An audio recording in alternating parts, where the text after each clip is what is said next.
Welcome to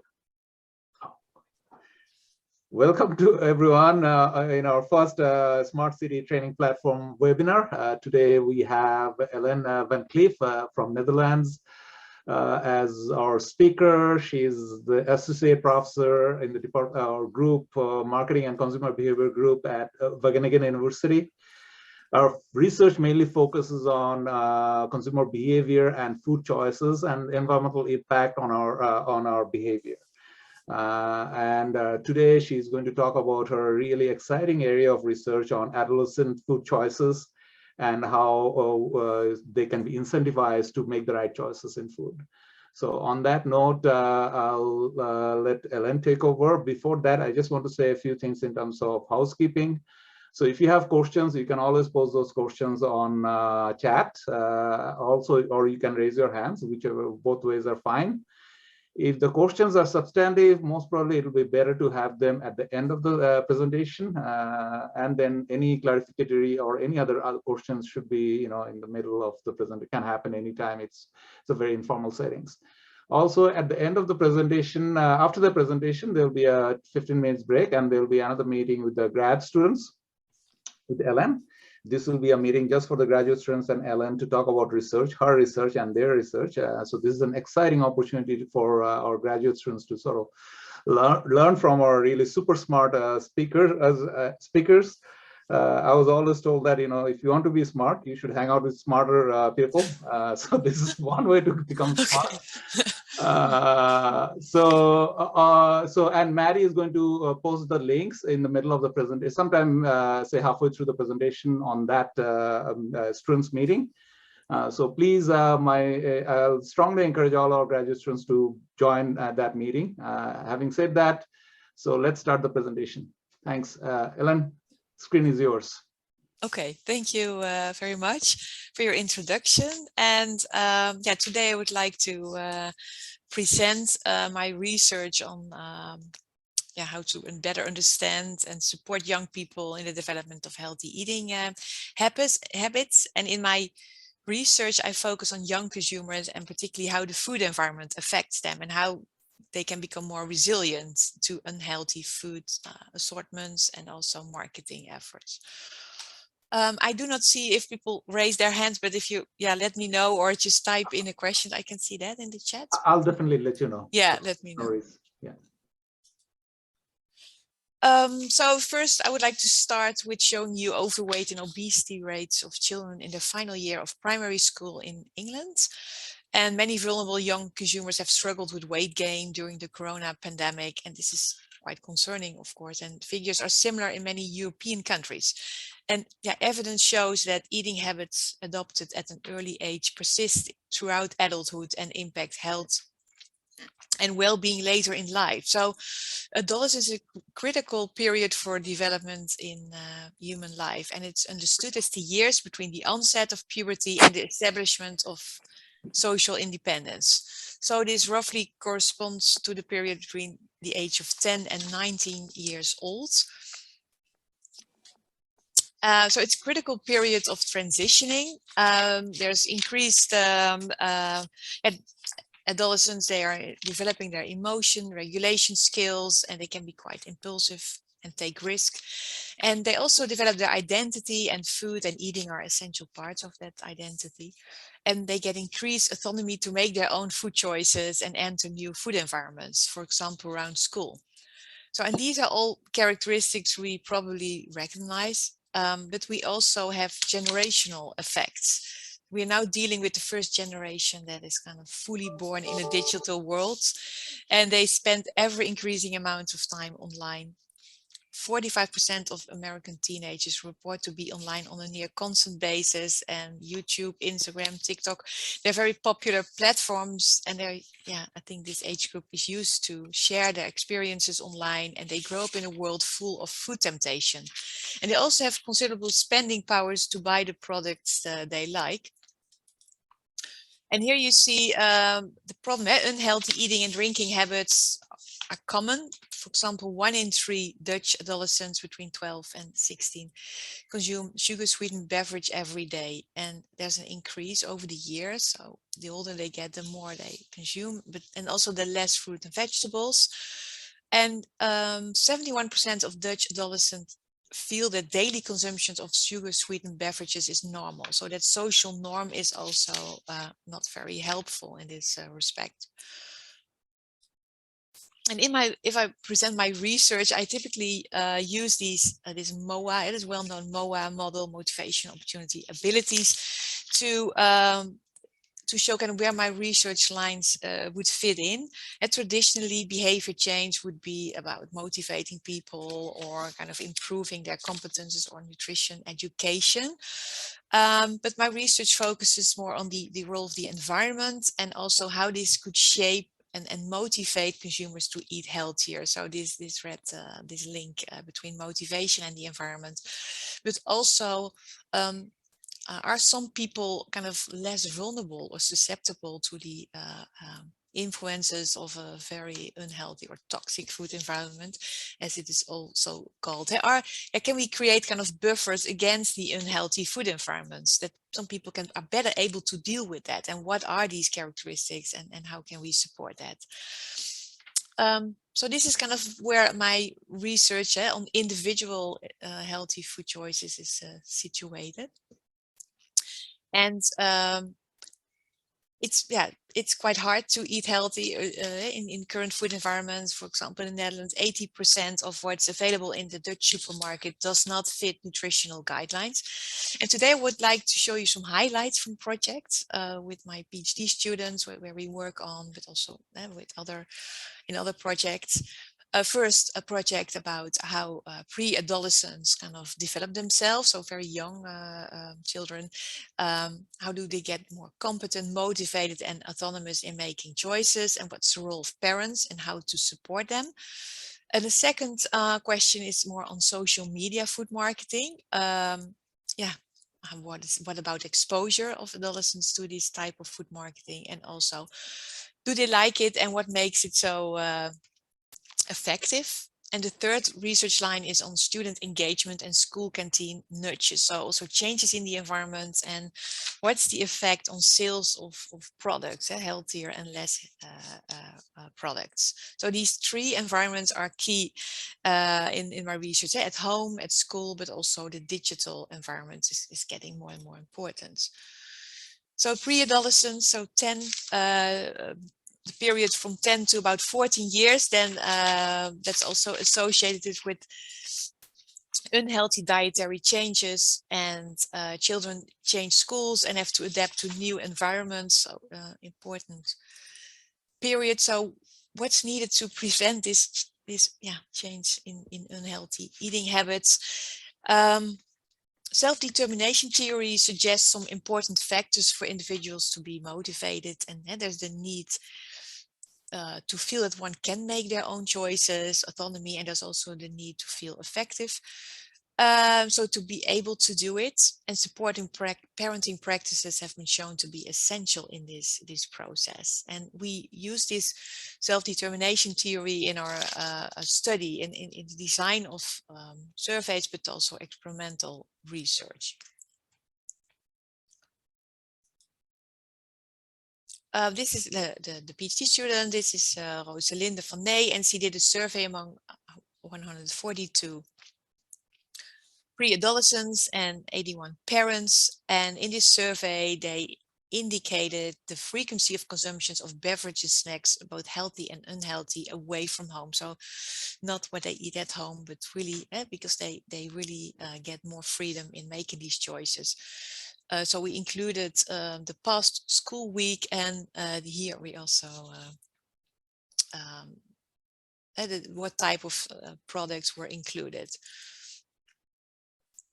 And the measures in this survey, for example, motivation, reasons for specific behaviors, autonomy, can they decide themselves what to eat and what to purchase? competence, we measure that in a kind of new way, because it's a young group, so it's you have to adapt your questions. Suppose you have to refrain from eating candies and snacks for 7 days, or drinking soft drinks and juice for 7 days. Are you able to do that?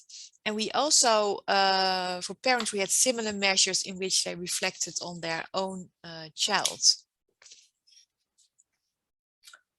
And pre-adolescents, that the results show that they are quite confident. They score higher motivations when they're that young. So 12 years old, they feel they can finish. 79% feel confident that they can achieve these challenges. These two measures were also correlated. So the more they feel capable to refrain from unhealthy actions, the more they're also motivated to make good choices. And this age group also reported higher food-related autonomy than their parents would judge. We did a POT analysis, so we had a model in which we studied kind of how these measures among parents and children were kind of related to each other. And this is the result of the POT analysis, and the model had a good fit and accounted for 26% of the variance in healthy eating intake ratio. You see here the standardized coefficients, and as expected, the path between supportive parenting practices and food-related autonomy was positive and significant. And we measured it by using items like, I encourage my child to explore things, and I respect my child's opinion. So this parent construct was associated with their children deciding to a larger extent themselves what to pick for snacks. And in contrast with the hypothesis, food-related autonomy was negatively related to healthy eating intake ratio, so the healthiness of their snacks. So the more they can decide themselves, the less healthy the snacks are. It could be because of their young age. And it also it corresponds with earlier research that showed that adolescents who have health-oriented rules at home, such as only allowing junk food at certain occasions, or that vegetables must be eaten during dinner, that may be effective because they emphasize the importance of considering healthiness when making choices. And furthermore, supportive parenting practices were not associated with pre-adolescents' competence to eat healthy. But if these children felt more competent, they were also more motivated. And we also found a direct effect for the relative availability of healthy options at home. So on what children choose outside the home. So all in all, it shows that parents do have a role to play in encouraging healthy snacking outside the home, but although the mechanisms are not yet completely clear. And we did a follow-up measure after 1 year. So part of the group filled in a questionnaire again, and we saw that they start to eat unhealthier. So the older they get, this confirms what we also see in literature. And healthy eating motivation and the autonomy measure were not associated with these changes. And currently we're doing a study. We developed a workshop because we think the older they get, they still have to learn how to deal with this food environment, for example, with unhealthy soft drinks and other kind of drinks. So we developed a workshop to teach them about this, how to make the better choices. And this was developed with experts and adolescents to motivate them more intrinsically and let them deal with kind of tempting food assortments. And in the literature on optimal didactic principles in school, much can be found about how to prevent kind of more a controlling style of teaching and how to support autonomy and motivate children intrinsically. And in this way, they learn to make choices because they are taken seriously and their frame of reference is central. And this includes acknowledging negative responses, allowing freedom of unhealthy choices. For example, they discuss in the classroom their opinion about the video in which Ronaldo removed 2 bottles of Coca-Cola during the press conference. And what we did, we had an experimental design. Afterwards, we tried to find out, does this workshop a positive effect, and that's the hypothesis on the healthiness of choice. If they get an assortment with 8 drinks, part of which this assortment includes healthier drinks and unhealthy drinks, and we expect that hopefully it has that this has a positive effect, but we also included as a kind of a moderator a nudge, so availability nudge. So the drink assortment is either 25% consists of 25% healthier drinks or 75%. And we expect an interaction between the two. So the idea, it's not enough to only teach children how to make choices, but also the environment should support them. So there should be plenty of healthy choices. So currently we are collecting data, and I'll be happy to tell you the results when I'm in Canada this summer, hopefully. So no results yet, but I'm also very curious whether this works out as expected. The second research line I would like to explain is about adolescents and their exposure and liking to social media food marketing. So the online or digital environment. This is my daughter, Risha.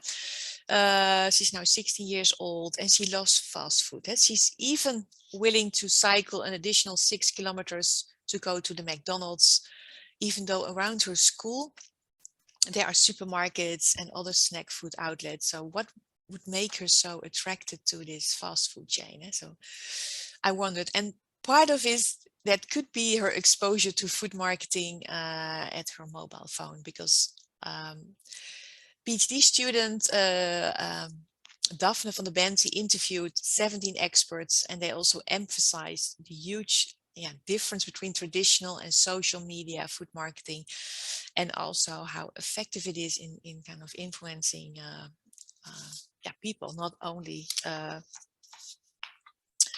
adolescents, but they can go online any part of the day, whenever they are, and they're constantly exposed to this marketing. So if you compare these two types of marketing, it is a big contrast to traditional watching television, which only happens on specific time of the day or at home. And food advertising on TV is one way, but on social media, your peers and even your closest friends can market certain food products. And adolescents feel close and more similar to them, and this may be more likely to be engaged in the same consumption behavior. And it's more two-way interactive communication. And traditional media is targeted to a broad audience, but because of the algorithms in social media, it's personalized. And it's also, of course, challenging in research, in studying it. But they can target specific users based on their interests, what they liked, what they clicked on before. So this personalization may also enhance adolescents' connection with brands and foods. And watching food marketing on TV is much more passive. And online, it's more active. You can create and share it with others. And social media are more kind of integrating entertainment. And I think the key hypothesis is it's less visible or clear that you're being persuaded to purchase certain products. So these are some kind of key changes between the two. And Daphne is currently investigating this in her PhD project, and also the extent and nature of social media food promotions to this age group. Where are they exposed to, but also are they aware? Is there a kind of defense mechanism? Do they get activated? Do they appreciate it? And to get to better understand its effect. And this was she's part of a dual degree program. So her first, one of the first study was carried out in Australia, and their adolescents, they were invited on one-on-one interview on Zoom, and they were screen recorded, and the child then shared their screen, and they were asked to scroll through their favorite social media platform, each for 10 minutes. And then the researchers pointed out examples where food was shown or commercial. And then they were also, during this interview, questioned about their awareness, how they appreciated these content. And so this created a lot of data, so a lot of data to process, all the screen recordings, but also we had to, of course, anonymize all the screenshots of food products that were collected, because when you go through your own social media feed, your friends also share things, and they did not give permission to be part of a study. So it's much more efforts also for ethical approval to do these types of studies. And so and Daphne coded the subset with another researcher, all the screenshots, and it's like what can you really see, and analyze also the qualitative interview data.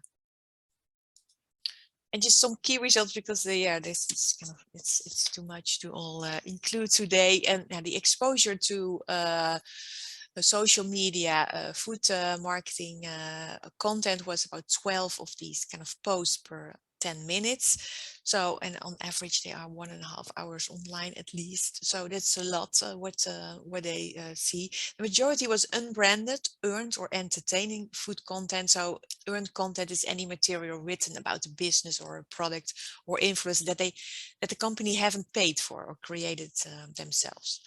Non-core foods, it's more unhealthy. So non-core is more unhealthy foods, as is more the healthy products. The majority thought they frequently fail to recognize that it's kind of advertising, but also they do not really care. So it's also quite entertainment. So they do not seem to pay much attention. This is my other daughter, Suze. She's 14 and she loves Dylan Hagen. So, and he's a famous Dutch YouTuber, and teenagers particularly like this content created by YouTube personalities. And they have a large reach, and they are considered likable and credible, and so a very interesting channel. And I watched one of the videos of this vlogger, and it was, it's fun to watch. And for about 8 minutes was a storyline about Pringles crisp. So actually adolescents are watching very long commercials for unhealthy snacks without always being aware, even though a disclosure was shown. So this influencer marketing is integrated in non-commercial content, and thus blurs the line between what is advertising and not. And that's kind of important research theme. Is that the reason why it's more effective? So we started with interviews also with Dutch adolescents, and we showed them many examples from food marketing and other posts from Instagram, Snapchat, TikTok, and YouTube. And, just for focusing on awareness and appreciation. And when adolescents were asked, do you think this post is an advertisement paid by a company, they often have no clue. So when they think about the question, they come up with a variety of rules of thumb or heuristics, you could say. And it's clear that they have difficulties recognizing embedded advertising in social media posts and videos. So they look at, is the brand clearly depicted? Is it appealing? Is it fun to watch? So the more fun, the more likely it is that it's kind of from a commercial party. So it is not easy for participants.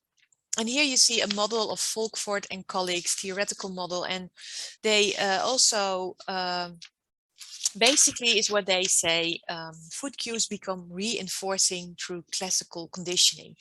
So the food cues in advertisements are conditioned stimuli, and they can activate appetite, attention, and desire for the product, resulting in purchase and consumption responses. And that cue reactivity can be physiological or psychological in nature, and in turn they're kind of the natural reinforcers due to rewarding effects. An important moderating factor in this model is the message factor. So this is the level of integration of food cues in the media context. So the message itself influences the level of elaboration and reduces skepticism towards the food advertising. That's their kind of key hypothesis, this hypothesized model. And they also say some individuals might be more or less susceptible. For example, individuals with higher weight status or more impulsive individuals and restrained eaters might be more susceptible for these effects. So that's why Daphne now is working on an experimental study as well, in which he created 2 TikTok videos with a student. So one has a passive placement of Doritos videos, crisp in the video, so no product character interaction. And the brand is placed in the video without that the person's touching it or using it or consuming it. And in the other condition, Dorito chips are kind of narratively integrated into the storyline. And here the product is touched, used, and consumed. And with this narrative integration, it's kind of essential to the storyline. And what she's doing is kind of the message, there's a manipulation there at the level of integration, but also disclosure of sponsorship, so a 2x2 design. And our hypothesis is then when food cues are highly embedded in entertainment, individuals' active thinking about these messages is minimal. So conceptual persuasion knowledge, kind of your defense mechanisms, your food literacy, or advertising literacy, is it does not get activated, and this results more in effect-based learning. So this could be some evidence that you could expect stronger effects. But unfortunately, also I cannot show the results here because we are currently at schools. We are collecting the data for this study. So hopefully, later more about these results. But to sum up for this specific area, I think it's also understudied with methodological and ethical challenges. These challenges relate to every individual getting personalized messages and how to get permission to analyze and interpret personal data of individuals. So this makes it really hard to quantify the effect of social media food marketing on eating behavior. But I think we also need to know not only how it works, but how strong effects are in daily life. So beyond the more lab situation. And to counteract negative effects, parents and adolescents could be educated. So the advertising literacy literature is huge. But the challenge here that advertising literacy and the skills and the knowledge to understand the selling intent of an ad has not yet matured. And even adults have a hard time. So, and also parents are not an effective gatekeeper and because, they have their own phone. So adolescents are a major advertising target for the food industry, and so far adolescents have received little protection. And in some countries there's legislation, but in most countries worldwide there are no policies or regulations for food advertisement for children 12 years and older. In the UK there's a recent new development. Junk food ads are now banned before 9 p.m. But this is one of the first regulations in place.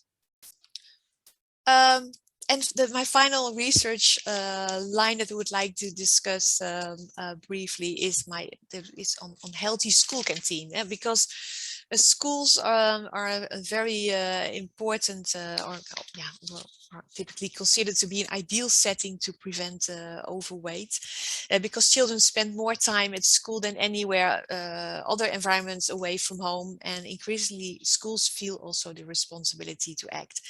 And the risk is, however, that if schools offer an increasingly healthy range of foods, chances are that young people go to other outlets. So their favorite products are no longer present, and prices get too high. So then you get these unintended compensatory behaviors and reactants even. And that's always the worry. So we studied this, and we did a study on how to improve the healthiness of school canteens, and the availability of healthier options is at the heart of many school policy approaches. And in the Netherlands, we have the Healthy School Canteen program. And in our study, we applied the assortment rules. So free water, every product category has at least one healthier option. It's put on a prominent place, and the visible share of healthier options is at least 60%. So we did a quasi-experimental study for 1 year at 2 schools, vocational schools. So students are there a bit older. I think they're from 16 to 21. So they're free to go to other places outside school. And we changed the over-the-counter assortment, but also the assortment in the vending machines.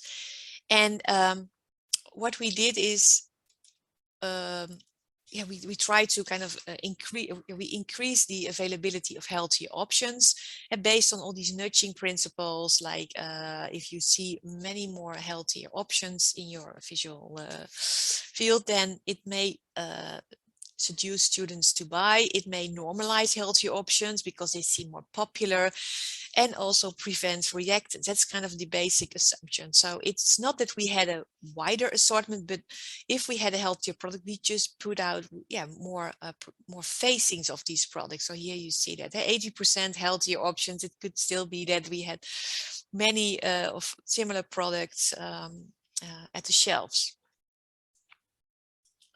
And the key hypotheses were that if we increase the visible share of healthier options on display, this will increase also the sales. And if we do this gradually, this is better. So then if we change in an abrupt way. So in the first canteen, we started with 60% healthier options or healthier facings, and then we moved to 80% after 2 months. But in this other canteen, we did it more slowly, so 60, 70, 80. So what happened? We had cash register sales data. We knew what was sold per transaction. So at the transaction level, we had the data. And we also had survey data among students in 4 time periods. And we measured their satisfaction, their healthiness perceptions, and where do they get their food. And these are kind of these are the results of the study. During the baseline period, about 31% of all sold items were healthier, and overall the share of healthier products sold increased to 36%, so 5% more. In the canteen, they changed more abruptly. The sales were almost 35%, but in the canteen that increased the share of healthier options more gradually, the share was 39% in the final period. So there is a change, but these are relatively small. So in a way, I thought, oh, it's only 5% more increase in healthier sales, but these numbers are kind of similar to what other studies show. So small but positive effect on healthier food sales, even though the change in the assortment and the work for the canteen people was quite a lot. It was quite a big change, but you do see small but positive effects. And slowly adapting it is better than changing it abruptly in this study. And students, however, were slightly less satisfied over time, but they didn't notice the changes. And were also a bit less likely to purchase lunch and snacks, particularly in the canteen that changed abruptly. So these changes are kind of risky for the commercial canteen company. But they were willing to kind of go even a step further to co-create a healthier canteen. And we really wanted to involve these students in as a partner in the design of an even better canteen. So a place where they would be really interested to go through. So they were part of their curriculum. They had to design an ideal canteen. They had brainstorming. They did a small market study, field visits, and meeting with stakeholders. And then they came up with all kinds of ideas. They wanted to be able to have a cozy atmosphere, get their laptops and phone plugged in, and the food should be fresh and made in front of them. And they really wanted to customize their food. So we really tried to learn from their preferences. We reconstructed the canteen during the summer break based on the ideas of students, and customizing became an option, a much more appealing atmosphere. What were the results for in sale? Now, unfortunately, there was more revenue, so they liked to stay there, but no positive effects on sale of healthier products. Before summer, the sales was 35%. the healthy part of it. And after summer, it was even a bit lower. And surveys among students showed that they appreciated the new canteen. It gave them more ownership, and they like to stay there. The canteen owner was, they were quite positive. They said, it probably needs more time to get sustainable changes. But I think it's also important to report these, so that it's not kind of a miracle way if you kind of involve students and you that sales tends to go up. So you really need patience and a lot of efforts to get young children to eat healthier. And that brings me also to my final slide already. So in conclusion, I think healthier food environments are essential, but it's just not only the food environment. We also need to understand why it is so hard, and how we can kind of support young people in learning to deal with these healthier food development environments. So no easy solutions. As many people say, we need a paradigm shift. So the whole system is responsible. They cannot do it alone, and they need their help. And there are kind of new environments, or the digital food environment. I think we should not forget that in our efforts to understand how people make choices there, but also how do they get influenced by food marketing. And finally, I just wanted to share, as consumer scientists, I think it's important that I just wanted to promote the ComFocus project. Where Laurette Dubé is also in the International Advisory Board. And there we try to focus on bringing the whole field of consumer science kind of a step forward by sharing data, approaches, and more using harmonized measures. But hopefully when I'm in Canada, I can explain you a bit more about this project.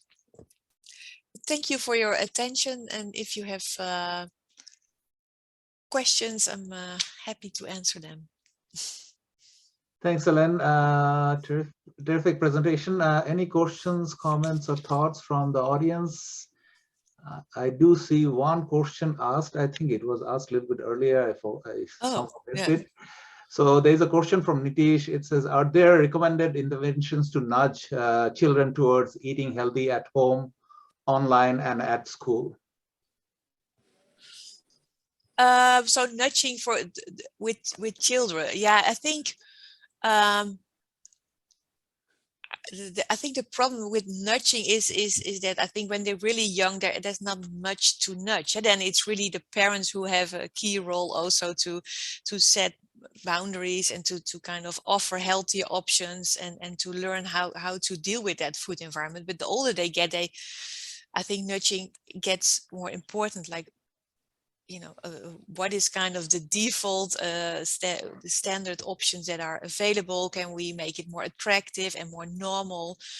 So, but I don't think that I cannot find a lot of research on nudging among children. We did something, we applied some marketing tactics, like with whole wheat bread. We try to use these principles for nudging, and it does work, but there's also criticism that we also teach children to learn to eat healthy when they're very young. Thanks. I see Laurette, your hands are up. Yes, can you hear me? Yeah. Yeah, very good. Thanks a lot, Ellen, for a very informative presentation. And you were mentioning that I was on the International Advisory Board of ComFocus, but Nitish, who answered the question, is also on the advisory board. And it may be useful that you give a bit of information on ComFocus in the context that one of the key challenge in moving forward is nudging everyone, nudging the eater, nudging the parent, nudging the policy, and so on and so forth. But a key enabler of being able to do this in a way that really advance the redesign of our whole society in some way. A key enabler of this is the data and the digital and so on, which is one of the core component of your ComFocus. So 2 points. Maybe give a bit, since you will be visiting us in Canada soon, and the SMART platform, SMART training platform, is also having the same convergence by design as the ComFocus. Maybe useful that you give a bit of a bit more detail on the ComFocus vision and agenda and so on. But I will be also interested to hearing you as a behavioral scientist that have been spending your life developing. You said you are 60, I'm 67, so we need to move to the next generation. So there is a whole wealth of knowledge on psychology and behavioral research that as we move forward to this digital kind of next generation, needs to be brought together in some way. So what are your thoughts on how the body of your work of knowledge, for instance, can be informing the development of some of those digital tools? So this is my simple question, Ellen. Thanks again. Yeah. Okay. Yeah, so ComFocus, just indeed it has similar kind of goals to really to advance the food consumer science community. It's too fragmented, and so there's so much data available, and we all the traditional way is that everyone does his own study and publishes it, and we do not share enough or even try to link it so that we can have kind of more external validity in our measurements, and that the results become even more valuable, I think, to policymakers. And I think that's kind of the idea of ComFocus also, that we kind of reorganize the community to be more harmonized and to work according to those FAIR principles. That's the idea. So harmonized measures and protocol, and also the procedures for technologies like eye tracking or virtual reality. If we use that, if we do it in a similar way, if we measure in a similar way, we can also kind of combine data and not only publish and then later on read about it, but also, do better meta-analysis or even work in bigger teams. So I think the idea behind ComFocus is so harmonized measures, but also transnational access to each other's infrastructure. And in the end, we really want to learn how to interrelate data. And I think that's essential, because you see how complicated it gets also with digital food marketing. There's so much data and it's so much effort to analyze it and also to collect it. And I think that we could really build on each other's expertise, and so that's I think quite important. And your second question was also about redesigning kind of you said the whole society, or so the food environment. So I think that the questions of this time really require that the food consumer scientists work together more and do not only do these isolated experimental studies, but really try to connect more. So with PhD students, you often have the kind of you do start with single studies, but if we work more in consortia and learn how to better share data and interlink, I think also for PhD students it would be an opportunity to do better research. Thank you very much. Just a quick comment, Tirta, if you allow, and then I'm leaving the platform to everybody else. One quick comment, Ellen, for someone who did a PhD 30 years ago in behavioral economics.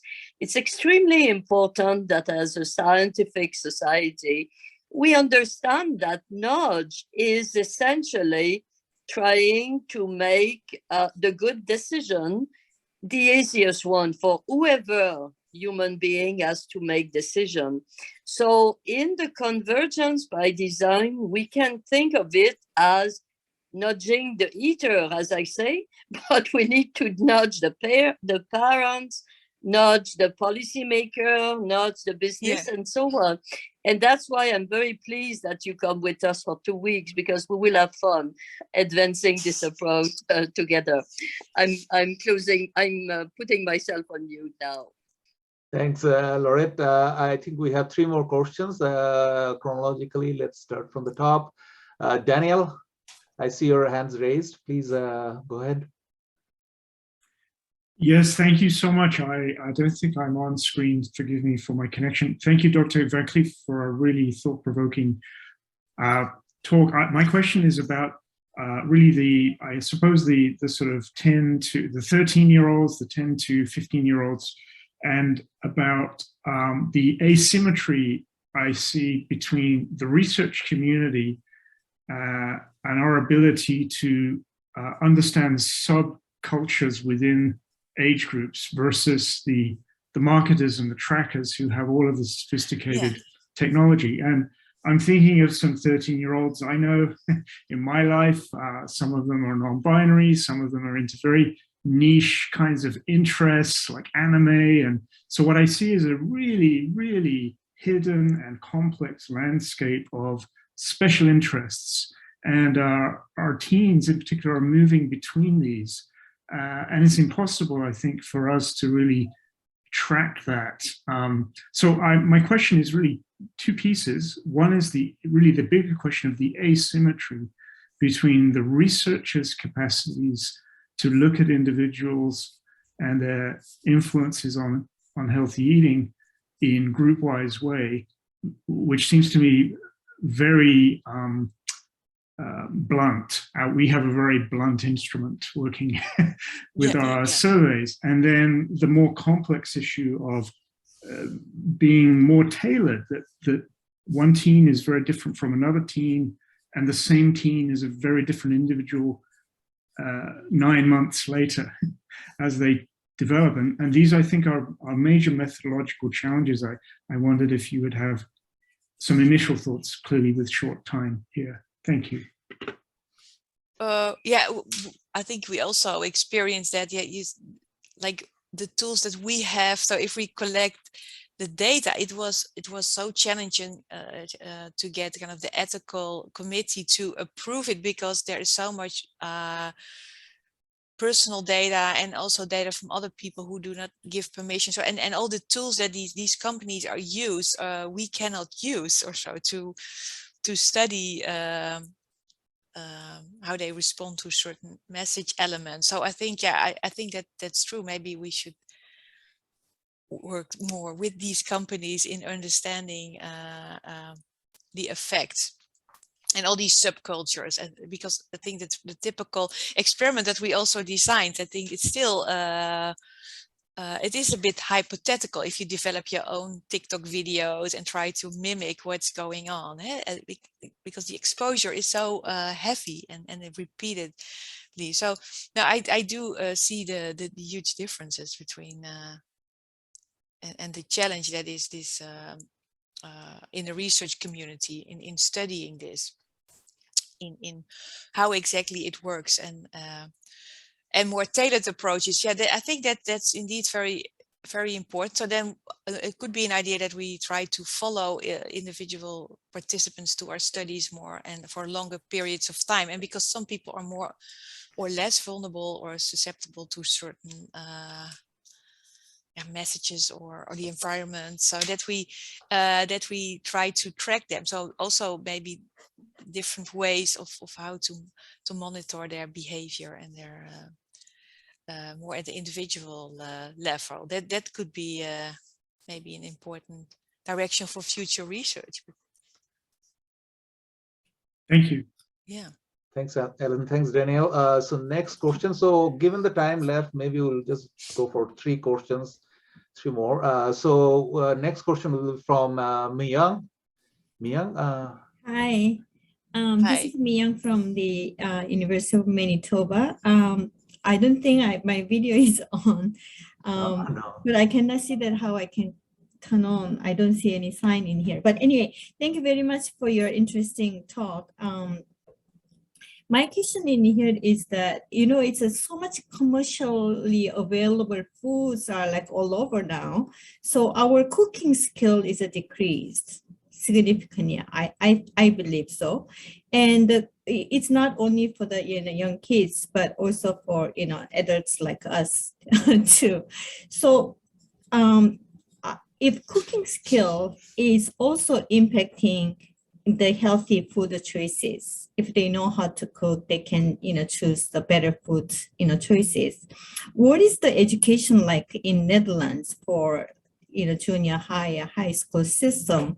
Do they have any home economics cooking class or not? I'm just curious to know. Yeah, not much, I think, cooking skills. And if you see, I think in general, the time spent on cooking is decreasing, and it's so normal to order food and let it delivered to your place within 10 minutes or half an hour. So I feel that I mean, if you try to let young people cook more, spend more time cooking, I mean, you have a hard time because they're so used to convenience in food. And on the other hand, convenient food does not need to be unhealthy. So maybe we could also work with these commercial food companies to also change the food environment. So it's not necessarily the time spent on cooking which makes it healthy. I mean, there is some evidence that you need some food literacy skills, but you also see that trend of more ordering and less time spent on preparing food yourself. But an interesting research question, I think, to study, whether it's really the cooking and preparation that makes people choosing healthier. Yeah. No, I'm not in the this area of research, but some of my colleagues, they're pushing to increase the cooking skills from the young age. So they are communicating with the school programs, and so maybe this is better to change some food environment. Of course, it's trendy to order food in, but if they can cook, then that they can choose the healthy options and improve their cooking skills. So. Anyway, yeah, I see the reasoning. Yeah, no, that's a good. Thanks, Mayoung. So we'll have two more questions. I think, interestingly, in terms of cooking, one of the really interesting trend is that we are spending less and less time in cooking, but we are actually spending more and more of our money to renovate kitchen. Kitchen renovation is one of the #1 item in all renovation. That's true. So this is so I think we like the idea of cooking, but we are cooking less and less. Okay, so let's have a question from Nitesh. Nitesh, next. Hi, Ellen. Thank you. Thank you so much for the wonderful presentation. I just want to make a clarification. Laurette mentioned I'm part of the international panel. I'm the other Nitish from University of California, Irvine as well, but I'm doing my PhD in food computing and working closely with Professor Jain. My research interests are I'm a first-year student, so when I started out, I was thinking about different problems to solve. And one of the areas which I wanted to have positive interventions is in the field of improving adolescent health through healthy food options.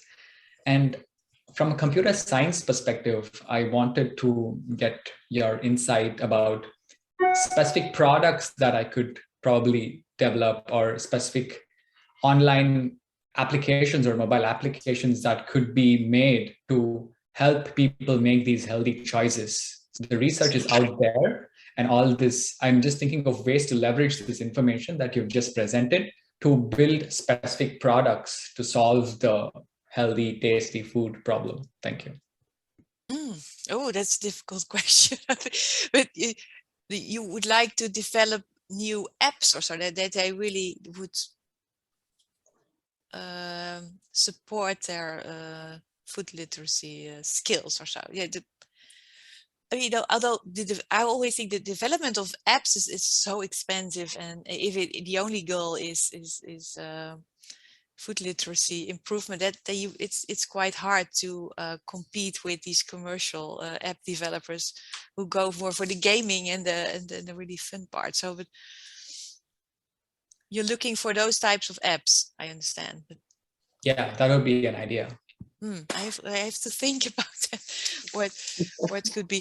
Now, I think more that if I mean these adolescents, they're used to do a certain platform and certain apps, and within these, for example, delivery apps, if we could kind of nudge them there, I would, or kind of make that environment more appealing to them and healthy at the same time and sustainable. That would be, I think, a more fruitful way than a separate app. That would be my feeling about this. So if we could work together with those companies in improving that digital environment on how to choose healthier. That's an interesting comment. Yeah, I'm just curious as well, what would be the incentive for companies to make it healthier rather than more attractive? I mean, it can be both. I think there is a segment of consumers who is willing to make changes. So if you could, even they have the ability to personalize offers. So based on or maybe on basic filters or other kind of options to personalize your store environment, and I mean that's the advantage of digital environment, that you can intervene at the time of when you put something in your basket, or if people are more or less willing to be influenced, you could ask that. And so I think that would be also an interesting research direction, I think. Thank you, appreciate it. I think definitely a wonderful research area to explore. Appreciate it. Yeah. Thank you very much, Nitish. Now we don't have a lot of time, so this will be the sort of the last question. And after that, graduate students, obviously you guys can go to the next session, which will start at 12:20. The link is there on the chat, so just copy and you can go to that Zoom meeting. And if you have questions, you can always raise them in that session. So this will be the last question. I think this is a written question from Martin. You had mentioned healthy food consumption and sustainable consumption. Do you feel they are equivalent? Can or / do they be tackled together? And do you feel tackling one would lead to gains in the other? And not necessarily, I think. I think they are related. And yeah, I think my research used to focus on healthy food environment, but now healthiness and sustainability are so connected. And for consumers, it's not necessarily the same. Sustainability is more also for future generations and for benefits that are not necessarily personal. And with health, it is often your personal benefit that you experience.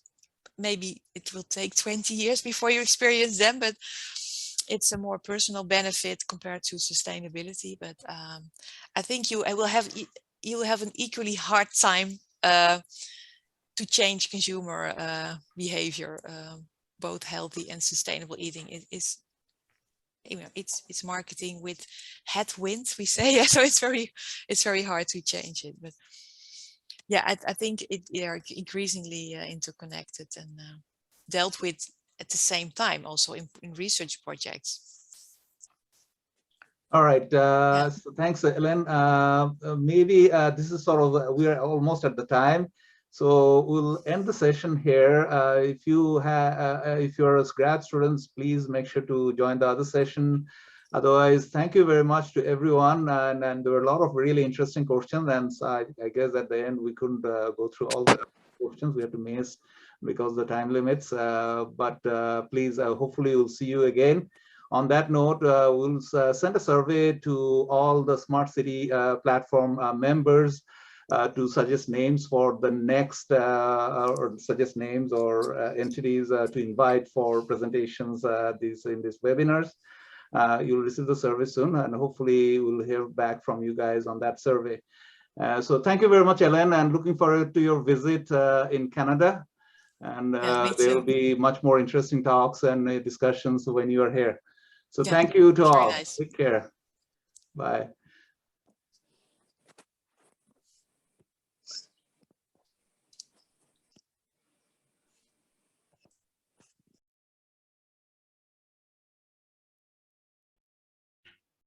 Oh, I can stop sharing, I think.